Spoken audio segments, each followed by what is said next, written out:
Welcome to Skinfluence. This is that podcast where we have been waiting for very long to launch, and it took us a lot of brainstorming to get this on stage right now in front of all of you.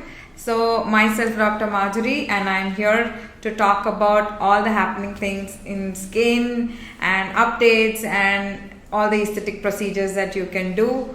And I think this is going to be very interesting now.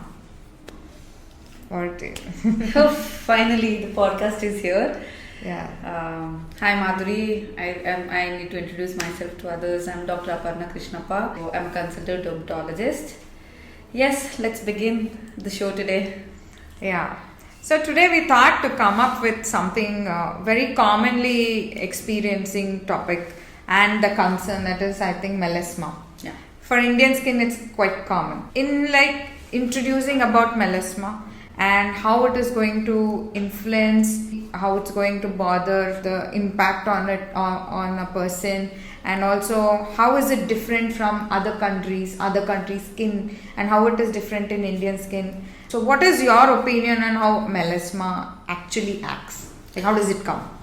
Okay, so let's. I just want to say that very in a simply put way, skin types are like 6. It goes from the different grades of white.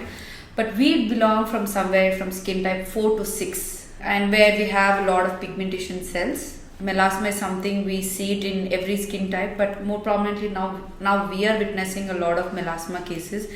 In my OP, at least there will be, if there are 10 cases, at least I would be seeing 2 to 3 cases of melasma, and it's very, very common. Yeah, I think what we need to know, where the trigger starts in a person and what age conditions and which gender is more affected, and how do we prevent this. So I think getting to know of all these topics on melasma and having some kind of knowledge about this will prevent to certain grade.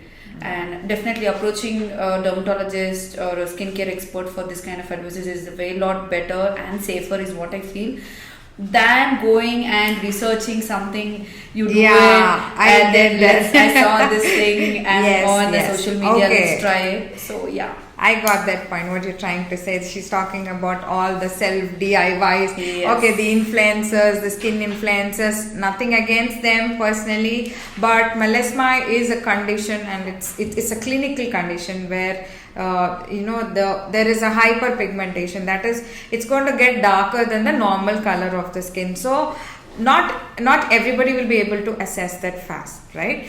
So you have to figure out how it is, and the doctor can assess better.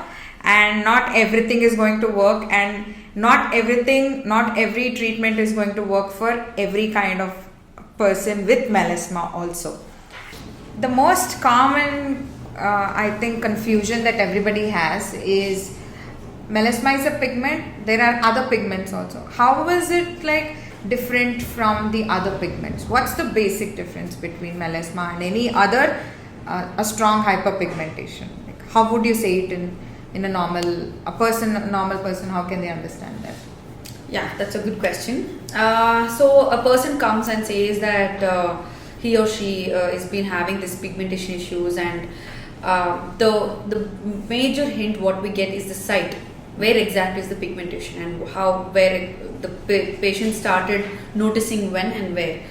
So when they start saying that, I started having a light dark spot over the nose, and then started spreading over the on the cheek area, both the malar areas, what we call. And then they say, some patients come and say that they started noticing over the upper lip, forehead, sometimes all these areas. That gives a hint, that gives a way to know that it's a melasma. Also, there is another skin conditions where it also is an indicator for the internal diseases, like something what we call SLE, which is very common. So again, so the photosensitivity, and again some other kidney parameters, that is a different issue which comes with the joint pains and all of that.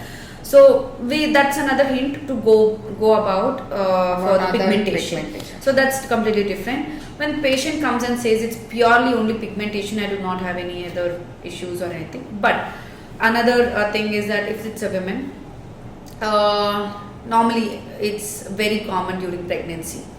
Yeah. and they what we call as chloasma. Yeah. The same kind of pigmentation gets triggered over the face. Yes. So that's another hint. Because of the hormonal changes that develop all of this. The second Yes. thing is can be during the menopause. Yeah. Yeah, and another thing is what I have noticed is that mother having a pigmentation, some kind of a melasma, and also the daughters or the sons, they also come back and saying that yes, Yeah. and my mother My had it mother. and I also have it. So The live example is me. My mother had it, so I've had it. I've been treating it myself, and with Yeah. and recently I gave birth, so I also had a pigmentation, Pigmentation that which I'm doing my best to not Not increase have it. it. Yeah, so Right. yeah. So melasma, your question was how do we How do we differentiate, differentiate, right? yes. So that's the pigmentation. We see it over the face, like I said, chin, forehead, and the malar areas. Other kind of a pigmentation can be again over the chest and back and body areas.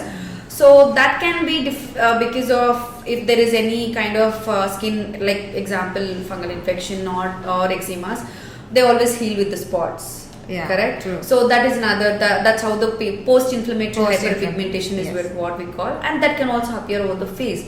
But that can be in the form of spots, which gives a history Yes. that patient might have had acne before. prior. Yeah. So that is one form of pigmentation. The very commonly asked question for melasma is what triggers the most?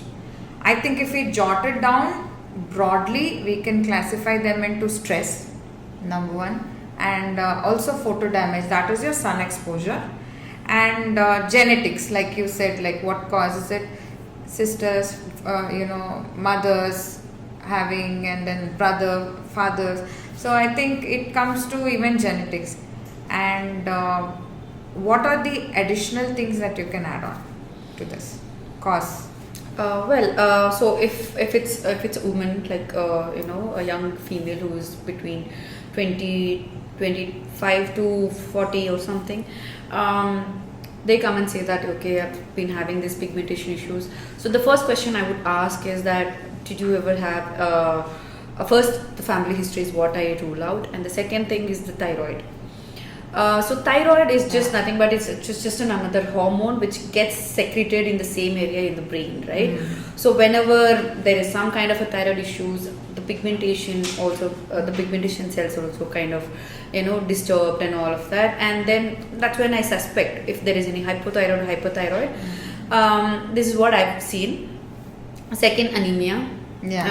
Patients who've been having that also, iron deficiency and all of that. And the third, if she's a reproductive aged woman, right? So if I would have asked, like, if she ever took oral contraceptive pills. Yes. So this is nothing but Hormonal. So it's playing some games with the hormones, and then what happens, like progesterone shooting up, estrogen shooting up. It can again trigger thing. So the most commonly asked question another, what causes and what are the triggers of melasma? I think broadly they can be firstly major sun. It can also be stress, not using sun protection. The two major stages in women, that is, one is the pregnancy and the menopause. So we know the hormones go crazy during that time, and then the only thing is that these hormones get released from the brain wherever the pigment hormones are also being released. So that's why most of the people ask me how are my hormones related to this. It's only because our brain, there's one center which releases all these things and regulates. So one is affected, another one is also being affected. True. So it's very much very common for this to be happening. So menopause and pregnancy. But with pregnancy, sometimes 50% of the cases it might fade away, considering the fact that if they take care of their skincare too very early on. But menopause, what I have seen is that women here are like, okay, I think I'm done with everything, so now I'm aging. 50, they start taking 40, 50. I'm like, I'm aging now. Why do I have to take? Not everyone, but at least 50% of women do that. Yes, they do. And when it starts coming, they think it's just like some kind of a some kind of a patch or something. It might go, is what they think. And they also do DIYs, all their grannies they start doing all of this. I did this, why don't you do this? I do aloe vera, I do papaya, I do onion, whatnot. So I feel like all these things are quite expensive, and I think it's better we consume it than applying it. What do you think? Please use kitchen items in the kitchen. Only to eat. But few things are like hydrating, but know what you're using, and sometimes that can itself cause some kind of irritation, and that can become a trigger again for the melasma. So be aware of what you're using. So these women, like, they before they know it, the one thing about melasma is before you know it, it's spreading too fast. It starts very slow, but it spreads very fast, is what I have seen. So it takes about, for example, 6 months for it to start appearing. But to start spreading, give it 1 month, and you not even 1 month, 3 days you stand in sun, and I think the patches are all there. So I think women in that, and men is because they use a lot of this hair wax. Some kind of hair colors. Hair color is something we should be considering. They could trigger a melasma. Those things can be triggering point. And for them, like, of course, like, no sun protection. It's a stigma that, I'm a man, why should I use sunscreen? I'm not a woman. That, it still happens. So do you get to see men who come and say that I can't use sunscreen in front of people because people are going to judge me, and I'm not a woman, is that what they say? I mean, I'm just saying it because these are the things I get to hear in my OP, and they need to be discussed. So do you also see them? Yes, of course, yes. I mean, the younger gen now, they are very well aware. They exactly know. They are okay with taking care of the skin. They are okay with, even if we give any prescription and suggest them, they're at least making an attempt to do it, because they are aware of what is the importance of taking care of their skin and the routine.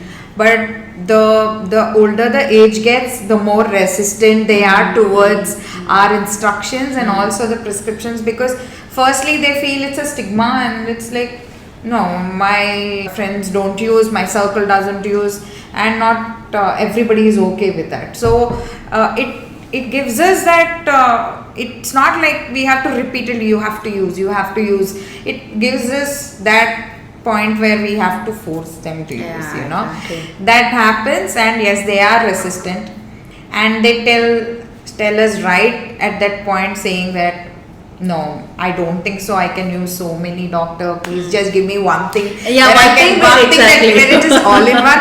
No, there can't be one thing, because skin has multiple layers, and you cannot give just one thing for all the layers, and it's not possible. And guess what? I think they also expect all that one in a face wash. In a face wash, yes. So I'm like, okay. Unfortunately, now I'm also getting to see that in the market now, the face washes coming in, having these kind of lightening agents and depigmenting creams, but I generally do not believe in it, and it's another gimmick that patients or people can buy it over the counter, but it doesn't work, because cleanser is just a cleansing. It does only a cleansing job, nothing else. It does not even penetrate and does any good to your skin. Yes, of course. Why? Because your cleansing means it's a cleanser, and you're washing it off. Exactly. You're not even keeping it on your face. How is it possible that you're going to get, there is some active ingredient which is going to work for some time. It's not even 1-2 minutes, maximum of 3 minutes, and then you're washing it. So it's that common sense. I think people have to know this, and they have to understand that it's just a cleanser. It's just a cleanser. It's just a cleanser. So it's too hard to convince them in terms of use this, use that. Like coming to that pigmentation in women, like I said, when people start noticing that what happened to your face, there's something it's wrong. It's very rapid. That's when they land up with a dermatologist, or like, in the expert saying that, people are saying that my skin is become like this, and I feel a little socially awkward. I do not want to say it. I have one, personally, I know a person who did not step out to the events. And who did not go out to the events, and that's none other than my mom. When I was doing my MBBS times, she literally stopped going out. She did not go, saying that, and there was one day I asked her because she loves going out to these functions and all of that, and she's cries out and saying that people are talking about the patches, and that's when we thought, okay, we need help, and I took her to a dermatologist, and then we got a good regimen, best regimen possible, and then monthly ones procedure and following up with every month. So it did great on her skin, and it definitely did not do it over a night. Changes did not happen over a night. It took minimum 6 to 8 months for us to see, for herself and for me to see the change. And the best part was the dermatologist explained us what it is and how long it takes. So what I want to tell all the patients or the viewers is that have some patience when you have melasma. True. And do not go over the counter or go ask your pharmacist like to give me something and land up in some kind of unsafe treatments, which will do wonders in one day, but then which can go downhill for another 1 more year, 2 more years, where we cannot even correct it with the lasers. That's when they land up. So be aware of how you're using it. True. Take home point, please be patient till the whole regime or the treatment is completed. Number one. Second thing is, please believe the doctor and dermatologist. When they give you something, there should be a reason behind, and not all the products on the counters are going to work for you or your skin. So let's go more detail into types of melasma. Broadly, they are classified into dermal, epidermal, dermal, and mixed. So how are these different from each other, and how the treatment is different from each other? It's very simple. It's coming with the name, like you're saying epidermal. So epidermal is just nothing but it's a top layer of the skin, right? No, whatever we are seeing is epidermis. Yes, epidermal. So it's a thin layer, very thin layer. So sometimes the pigmentation starts, the cells, the melanin deposition can happen only over the epidermis. Now what happens, this is little light brown in color, just very light brown in color. And sometimes it can mimic freckles, what we have, freckles and all of this. Sometimes that can be also be confused as melasma.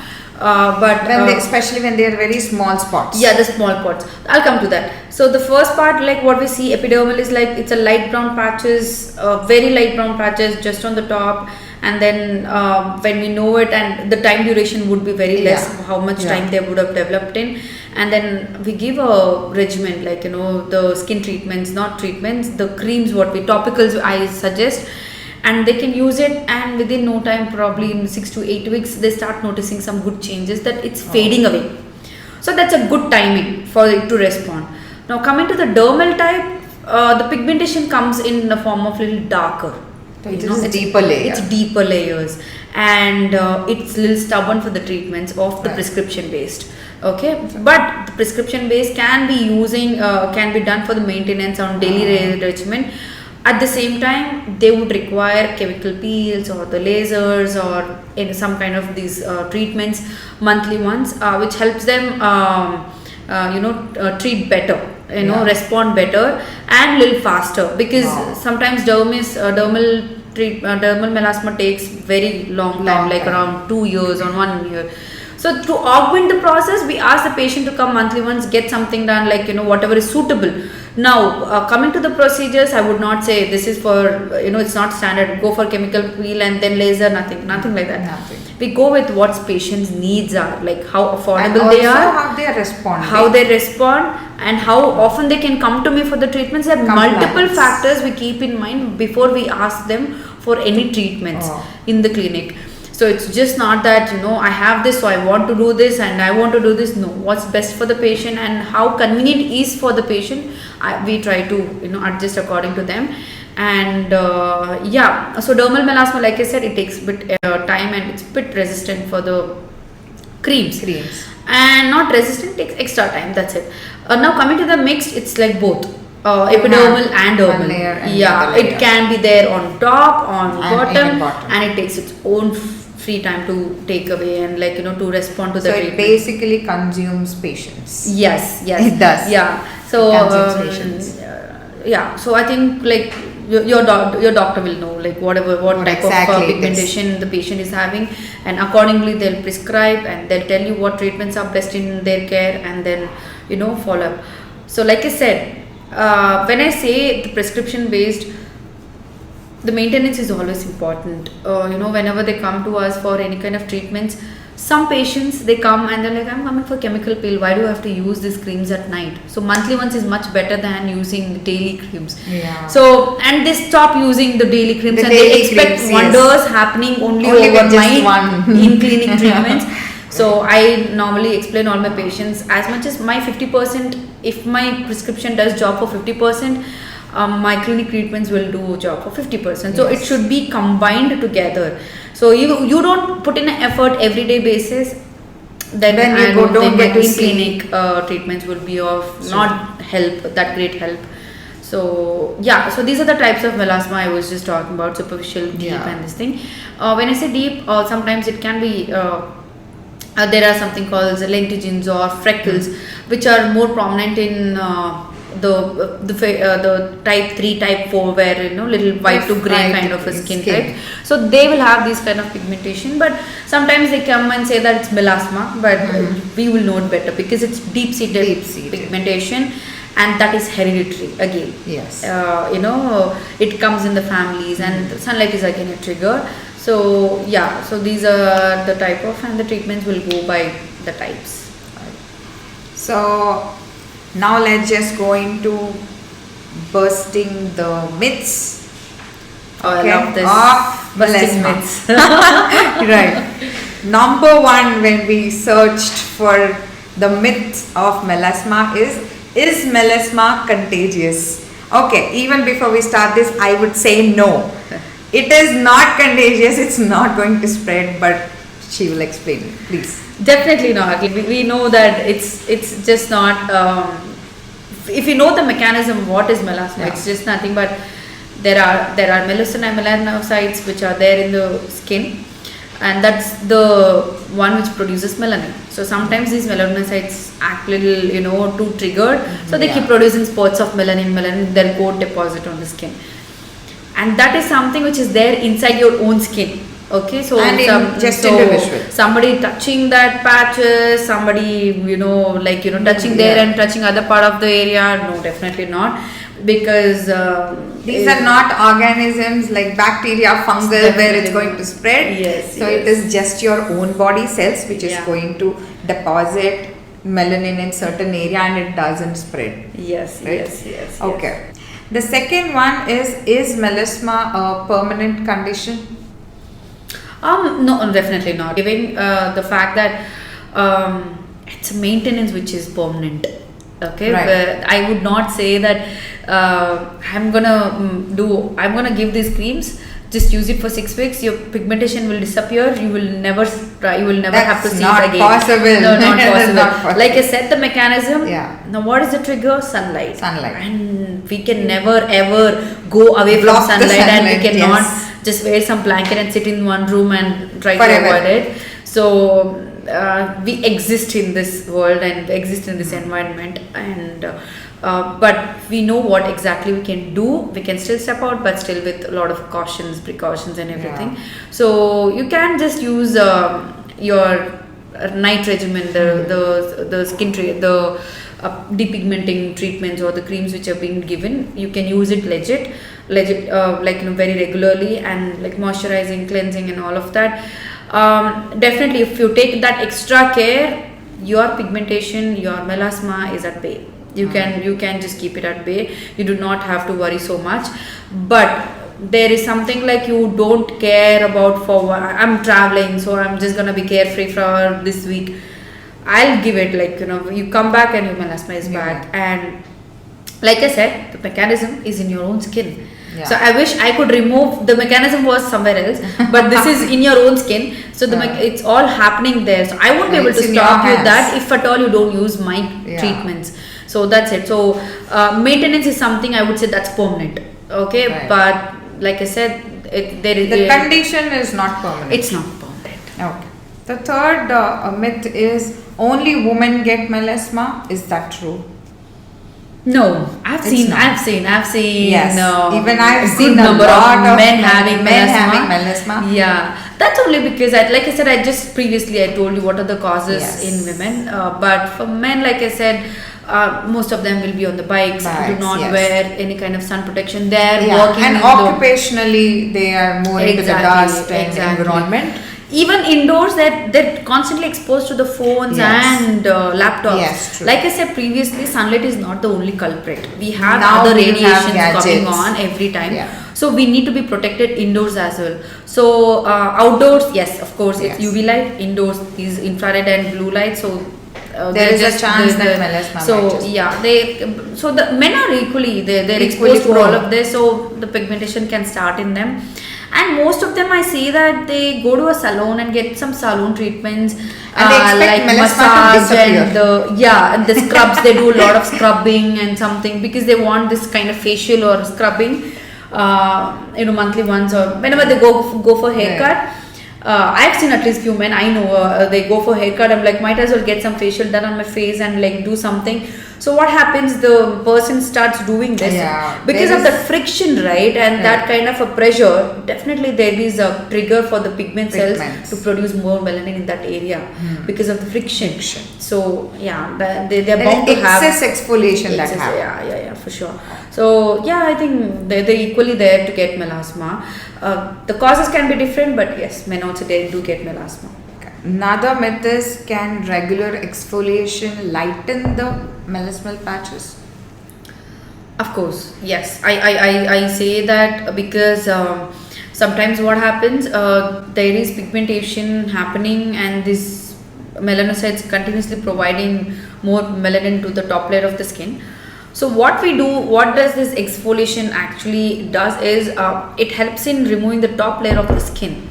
So once that happens, the repair work starts. What is this repair work? Is that collagen production, which helps in lightening up these areas, and then wherever there is a pigmentation, that also starts fading off. With the exfoliation, those cells that product which was there, that also starts coming out.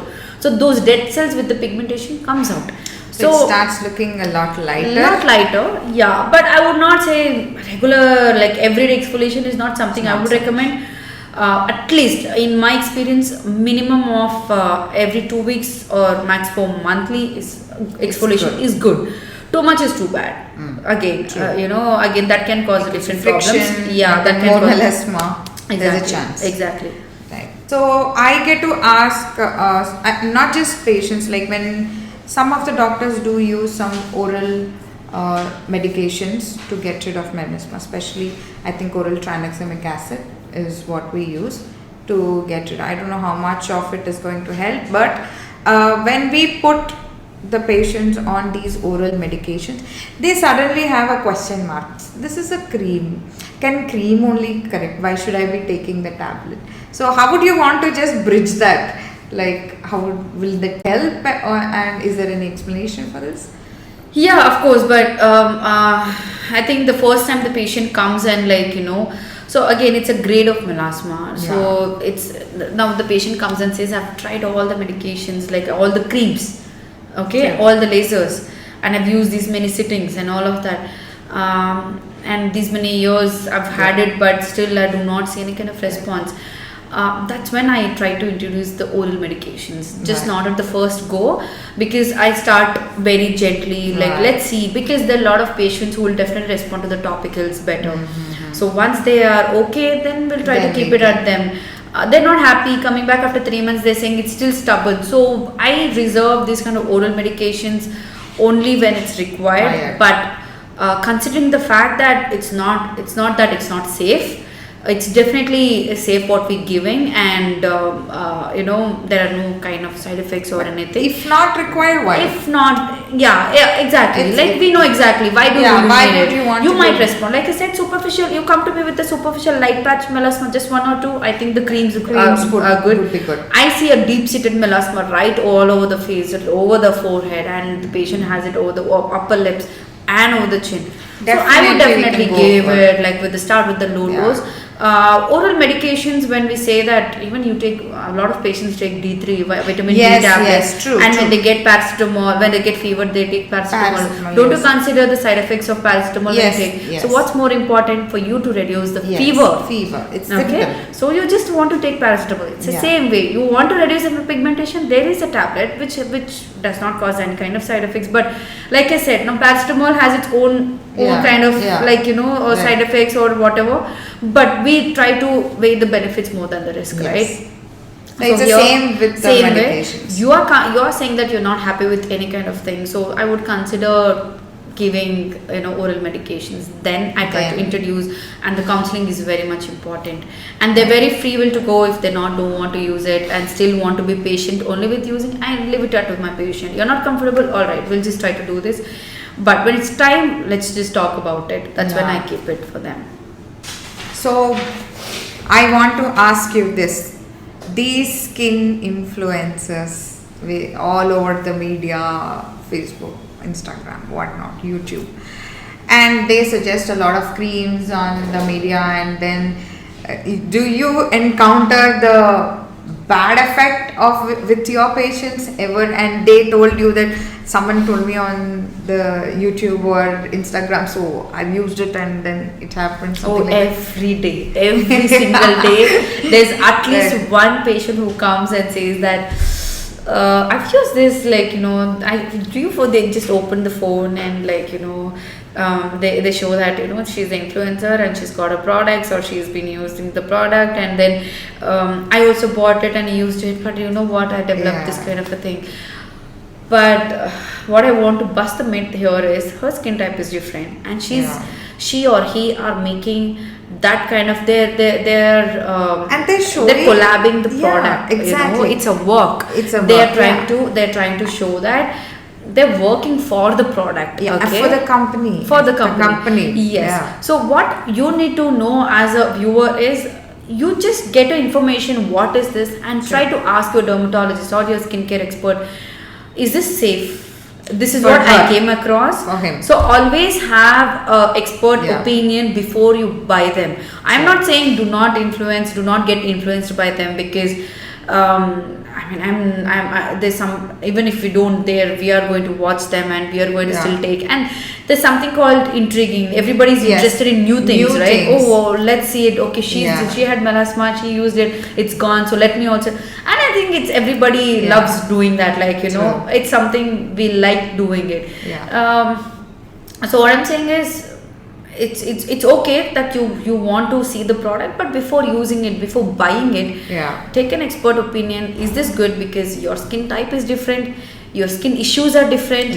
You might have some kind of internal some kind of like a thyroid state, or any deficiencies, dryness state, or eczema state, or irritant dermatitis state. So considering all this fact, it's better always to take an opinion, because if few ingredients in that thing might not be suitable for you. So that's why I always say, take an expert opinion. Even if you want to use that, it's okay, because I'm not like so against of all of them, but I'm saying it's always good. Just go approach your doctor or just ask them if this is good, but just know that the influencer is doing her job of just influencing that product, but not actually treating your melasma now. I in fact, I would want to give an example. I just had a 15-year-old boy coming, and then he just opens the phone and I follow this guy because I love him for his skincare. I love his fashion sense. I want to get influenced by him. I said, yes, good, you can go ahead. His fashion sense is really good. You have to be influenced, but I'm not okay with the skincare he's using, because his skin type is different. His skin type is different. Yours is different. Okay, and also he might be from different location. Exactly, and he's 30 plus and you're 15. Age matters. So don't go gaga about all of this, whatever they show. Take some things which you need to take, and you can leave some things untouched. And if you are a little intrigued, go to expert and then clear all your doubts, and then Why is everybody using just a filter on the face? Please even filter the Exactly. Filter whatever you see on social media. Right. So I think we had a great podcast session, and a lot of information about melasma, how to go about it. And I love the podcast sessions. Same I here, think same the here. information was so interesting. Same and here. We'll have another topic again next time. Can't wait to have Can't another wait. topic. Right. Yes. Thank you so much for listening. Thank you.